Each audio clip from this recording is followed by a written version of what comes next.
মধ্যপ্রাচ্যের আকাশে আজ জ্বলে উঠেছে প্রলয়ের আগুন।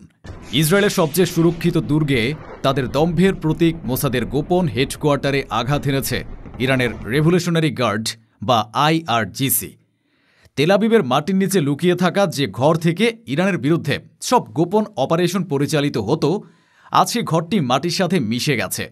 ইরানের উচ্চ নির্ভুলতা বা হাই প্রিসিশন ব্যালিস্টিক মিসাইল সরাসরি আঘাত এনেছে মোসাদের সেই ভবনে। ইসরায়েলের গর্বের আকাশ প্রতিরক্ষা ব্যবস্থা আয়রন ডোম সম্পূর্ণ ব্যর্থ।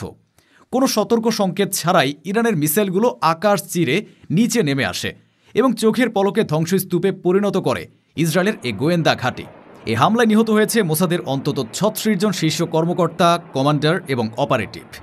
ইসরায়েলের ইতিহাসে গোয়েন্দা সংস্থার উপর এত বড় আঘাত এর আগে কখনো আসেনি। তেল আবিব এখন মৃত্যুপুরী, আর জেরুজালেমের রাস্তায় নেমে এসেছে কবরের নিস্তব্ধতা। কিন্তু প্রশ্ন হল, ইরান কিভাবে ইসরায়েলের সবচেয়ে সুরক্ষিত দুর্গের গোপন নকশা হাতে পেল? মোসাদের হেডকোয়ার্টারে ঠিক কোন রুমে মিটিং চলছে সে তথ্য তেহরানের কাছে কিভাবে পৌঁছালো? ইসরায়েলের গোয়েন্দা বিভাগের ভেতরেই কি লুকিয়ে আছে ইরানের সেই গুপ্তচর? কেন ইসরায়েলের গর্বের আকাশ প্রতিরক্ষা ব্যবস্থা আয়রন ডোম সম্পূর্ণ অচল হয়ে পড়েছিল? ইরান কি এমন কোনো অদৃশ্য প্রযুক্তি ব্যবহার করেছে যা ইসরায়েলের রাডারকে অন্ধ করে দিয়েছিল? এ হামলায় মোসাদের যে ৩৬ জন শীর্ষ কর্মকর্তা নিহত হয়েছেন, তাদের মৃত্যু কি ইসরায়েলের গোয়েন্দা জগৎকে চিরতরে পঙ্গু করে দেবে? নেতানিয়াহু কি এই বিশাল ক্ষতি সামলে উঠতে পারবেন, নাকি এটি তার পতনের শুরু? এবং সবচেয়ে বড় প্রশ্ন, এ হামলা কি কেবল শুরু? ইরান কি এর মাধ্যমে বিশ্বকে দেখিয়ে দিল যে তেল আবিব থেকে জেরুজালেম ইসরায়েলের কোনো জায়গায় আর তাদের মিসাইলের আওতার বাইরে নয়? এই সব প্রশ্নের উত্তর জানতে এবং মোসাদের ইতিহাসের সবচেয়ে বড় পরাজয়ের পেছনের কাহিনী জানতে ভিডিওটিতে শেষ পর্যন্ত আমাদের সাথেই থাকুন। চলুন আসল রহস্য উন্মোচন করা যাক। ঘড়ির কাঁটায় তখন রাত গভীর। তেল আবিবের উপকণ্ঠে অবস্থিত মোসাদের সেই গোপন কম্পাউন্ডে তখনও আলো জ্বলছিল। ভেতরে চলছিল ইরানের বিরুদ্ধে নতুন কোনো ষড়যন্ত্রের পরিকল্পনা। কিন্তু তারা জানত না, ১০০০ মাইল দূর থেকে ইরানের মিসাইল সাইলোর ঢাকনা খুলে গেছে। আইআরজিসির মিসাইল ইউনিট তখন টার্গেট লক করে ফেলেছে, ঠিক ওই ভবনটির কনফারেন্স রুম। হঠাৎ আকাশ উজ্জ্বল হয়ে ওঠে। শব্দের চেয়েও দ্রুত গতিতে ধেয়ে আসে ইরানের ফাত্তাহ বা খেইবার সিরিজের মিসাইল। ইসরায়েলের রাডারগুলো কিছু বুঝে ওঠার আগেই মিসাইলটি আঘাত হানে ভবনের ঠিক মাঝখানে। বিস্ফোরণের শব্দে কেঁপে ওঠে পুরো এলাকা। কংক্রিটে শক্ত দেয়ালগুলো তাসের ঘরের মতো ভেঙে পড়ে। মোসাদের সেই দুর্ভেদ্য দুর্গ মুহূর্তের মধ্যে আগুনের কুণ্ডলিতে পরিণত হয়।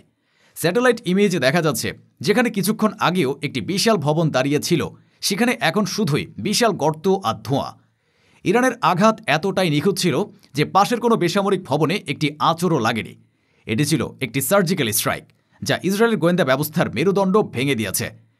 তাসনিম নিউজ এজেন্সির এক বিশেষ রিপোর্টে উঠে এসেছে নিহতদের ভয়ঙ্কর তালিকা।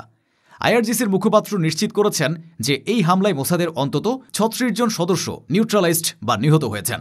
এরা কোনো সাধারণ কর্মী ছিলেন না, এরা ছিলেন মোসাদের শীর্ষ মস্তিষ্ক। নিহতদের মধ্যে রয়েছেন ডেস্কে কাজ করা সিনিয়র কমান্ডাররা, সাইবার অপারেশনের প্রধান এবং ফিল্ড এজেন্টরা। রিপোর্টে বলা হচ্ছে, হামলার সময় তারা একটি জরুরি মিটিংয়ে ব্যস্ত ছিলেন। ইরানের মিসাইলটি ঠিক সেই কনফারেন্স রুমেই আঘাত এনেছে। ইসরায়েলি উদ্ধারকর্মীরা ধ্বংসস্তূপের নিচ থেকে একের পর এক লাশ বের করছেন। কিন্তু তেল আবিব সরকার কঠোর সেন্সরশিপের মাধ্যমে এ খবর গোপন রাখার চেষ্টা করছে। এ ৩৬ জনের মৃত্যু মানে মোসাদের অপারেশনাল সক্ষমতা কয়েক বছরের জন্য পিছিয়ে যাওয়া। ইরানের বিরুদ্ধে কাজ করা পুরো একটি ইউনিট আজ নিশ্চিহ্ন হয়ে গেছে। ইসরায়েলের গোয়েন্দা জগৎ আজ অভিভাবকহীন, দিশেহারা। তবে মিসাইল হামলার ঠিক কয়েক মুহূর্ত আগে যা ঘটেছিল তা ছিল ইসরায়েলের জন্য আরও বড় আতঙ্কের। মিসাইল লঞ্চের ঠিক ২ মিনিট আগে তেল আবিবের প্রতিরক্ষা ব্যবস্থায় আঘাত হানে ইরানের এক ভয়াবহ সাইবার ঝড়। ইসরায়েলের সাইবার ইউনিট 8200 এর কম্পিউটার স্ক্রিনগুলো হঠাৎ কালো হয়ে যায়। রাডার সিস্টেমে দেখা দেয় ভুতুরে সংকেত। ইরানের হ্যাকাররা এমন এক ডিজিটাল দেওয়াল তৈরি করেছিল যার কারণে আয়রন ডোমের সেন্সরগুলো অন্ধ হয়ে পড়ে। মোসাদের হেডকোয়ার্টারে যখন সাইরেন বাজার কথা ছিল, তখন সেখানে ছিল মৃত্যুর নিস্তব্ধতা। ইরান শুধু ভবনটি ধ্বংস করেনি, তারা ইসরায়েলের ডিজিটাল চোখগুলোকেও উপড়ে ফেলেছিল। এই হামলার প্রেক্ষাপট তৈরি হয়েছিল মাত্র ৫ ঘন্টা আগে। ইসরায়েল একটি বড় ভুল করেছিল।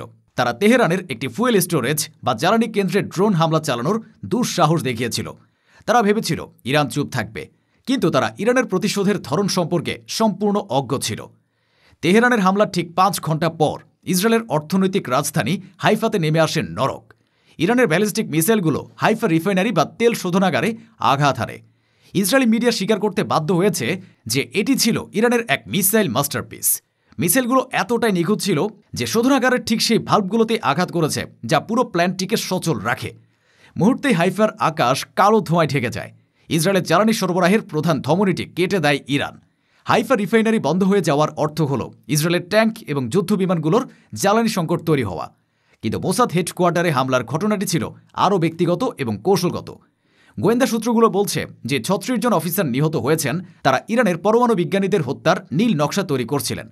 তারা পরিকল্পনা করছিলেন অপারেশন সাইলেন্ট নাইট নামের এক গোপন মিশনের। কিন্তু শিকারী নিজেই শিকারে পরিণত হল। মোসাদের যে বিশেষ উইংটি ইরানের ভেতরে অন্তর্ঘাতমূলক কাজ চালাতো, সেই উইংটি এখন পুরোপুরি নেতৃত্ব শূন্য। ধ্বংসস্তূপের নিচে চাপা পড়ে আছে ইসরায়েলের গোপন অপারেশনাল ব্লু প্রিন্টগুলো। হামলার পরপরই ইসরায়েল চেষ্টা করেছিল পাল্টা জবাব দেওয়ার। নেভাটিম এয়ারবেস থেকে তাদের F-35 যুদ্ধ বিমানগুলো টেক অফ করার প্রস্তুতি নিচ্ছিল। কিন্তু ইরানের রাডার এবং ইলেকট্রনিক জ্যামিং সিস্টেমের কারণে ইসরায়েলি পাইলটরা তাদের কমিউনিকেশন হারিয়ে ফেলে। রানওয়েতে দাঁড়িয়ে থাকা অবস্থাতেই ইসরায়েলি বিমানগুলো বিকল হয়ে পড়ে। এটা ছিল আইডিএফের জন্য এক নজিরবিহীন লজ্জা। ইরান প্রমাণ করে দিল তারা এখন মাল্টি ডোমেইন ওয়ারফেয়ার বা বহুমাত্রিক যুদ্ধে পারদর্শী। তারা একই সাথে সাইবার স্পেস, আকাশ এবং ভূমিতে শত্রুকে পরাস্ত করতে সক্ষম। হাইফা রিফাইনারি জ্বলছে, মোসাদের হেডকোয়ার্টার ধ্বংসস্তূপে পরিণত হয়েছে, আর তেল আবিবের রাস্তায় সাধারণ মানুষ প্রাণ ভয়ে ছোটাছুটি করছে।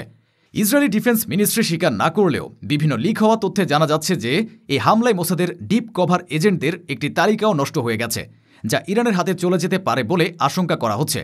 যদি তাই হয়, তবে মধ্যপ্রাচ্য জুড়ে ছড়িয়ে থাকা ইসরায়েলি গুপ্তচরদের জীবন এখন সুতোর উপরে ঝুলছে।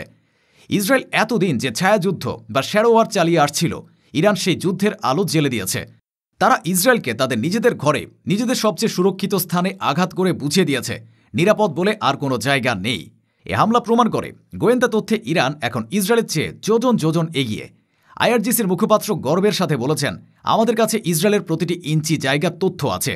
আমরা জানতাম মোসাদের এজেন্টরা কখন, কোথায় এবং কোন রুমে মিটিং করছে। একে বলা হয় ফুল ইন্টেলিজেন্স ডোমিনেন্স বা পূর্ণ গোয়েন্দা আধিপত্য। মোসাদ ভেবেছিল তারা গোপনে কাজ করছে, কিন্তু ইরানের চোখ সবসময় তাদের উপর ছিল। ইরান বলছে, ইসরায়েল যদি আমাদের ফুয়েল স্টোরেজ সেন্টারে আঘাত করে, তবে আমরা হাইফা রিফাইনারি উড়িয়ে দেব। আর যদি তারা আমাদের ইন্টেলিজেন্স সেন্টারে আঘাত করে, তবে আমরা মোসাদের হেডকোয়ার্টার গুড়িয়ে দেব। এটি ছিল একটি টিট ফর ট্যাট বা যেমন কর্ম তেমন ফল। ইরান প্রমাণ করেছে তাদের মিসাইলগুলো শুধুই শক্তিশালীই নয়, তাদের গোয়েন্দা নেটওয়ার্কও মোসাদের চেয়েও বেশি গভীর এবং নিখুঁত। এ হামলার পর বিশ্বজুড়ে শুরু হয়েছে তোলপাড়।